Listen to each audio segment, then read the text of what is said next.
Musta mga idol? It's been a long time. Ang tagal ko yung walang upload. May yata isang taon ako hindi nag-upload. Medyo naging busy. Ang dami kong ginawa nung mga nakaraan na wala sa focus ang pag-vlog. Ngayon, mag-isang buwan na ako nandun Ibang lugar na. Nasa gubat. May bago rin akong bike na gusto ipakita sa inyo. Nandito na ako sa ibang bansa. Nasa New York na ako ngayon. Bali mag-isang buwan na ako din ang nagkataon, ang bahay namin ay katapat lang ng Forest Park. So tamang tama, hindi nakaghanap ako ng second hand na bike. May nabili ako nung kahapon. Nabili ko ng $200 second hand. Aray, papakita ko sa inyo. Polygon Extrada. Kakahapon ko yan nabili second hand, $200.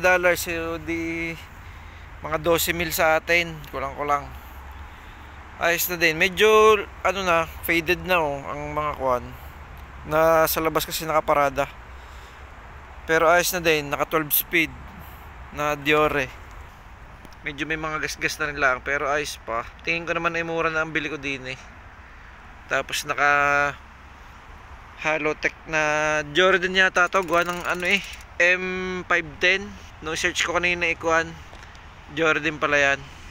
Hindi lang nakasulat. True-axle ang fork. Center lock ang rotor. Tapered ang frame. Internal cabling. True-axle din ang likod. Hindi ko lang kung ilang range nung sprocket. Kung 51 tit ba yun o ano. Naging issue lang ay kalbong-kalbo na rin gulong sa likod. Kaya yan, binili ko rin kahapon.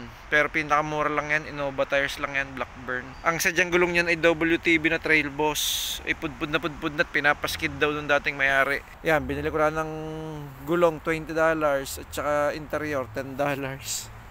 Naka air fork din, XCR, Santor XCR na air fork. Para nalalambutan ako ng konti, pero may dala naman ako shock pump. Buti nadala ko shock pump ko at baka nga magka-bike din Medyo nalalaparan ako sa handlebar, gawa ng 780mm ang liit ko naman. Ang isa ko rin problema, medium. Dapat sa akin small laang. Pero dahil nga mura, kinanahan ko na din. Ayun, magra-ride ako din ng konti sa sa paligid lang namin. So tara, papasyal ko kayo ng konti din sa aming paligid. Naglakad kami nung isang araw na misis dito. Pero dito lang sa Bukana. Medyo malaki rin kasi ngayon lang ako magbabike. Wala pa pala akong helmet. Yun pa nga pala. Yan gubat na gubat.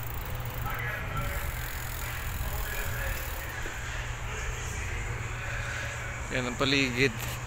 May mga din siya, parang walking trail. May mga lupang pathway. Dinadaan ako, may kaunting asfalto. Pero hindi ko pa na-explore. Maintindihan.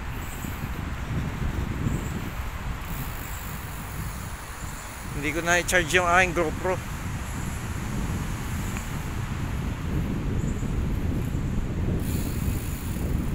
May tunnel, may mga highway sa paligid. May tsongkay na naman. May nagchochongkay sa paligid.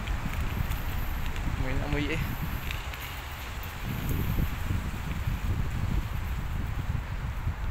Ayan may mga parang hindi ko lang kung cycling path to. Nung naglakad kami ni misis dito nung isang araw, madaming mga nagbabike, pero lang, hindi sila parang trail bike, mga hybrid. Testing kung lusungin na rin.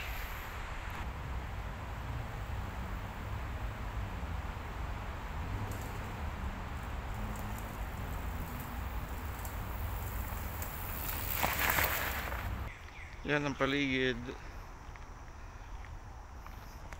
Parang pang horror to yun sa mga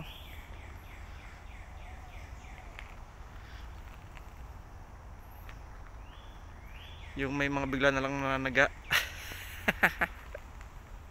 Yung papakit ay itsura. Siya makaalis na din Mukhang dating dating magandang park. Pero parang napabayaan na rin. May mga harang pang ganito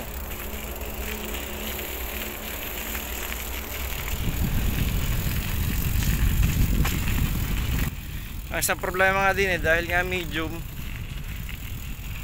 nasa lowest na pwesto ang upuan.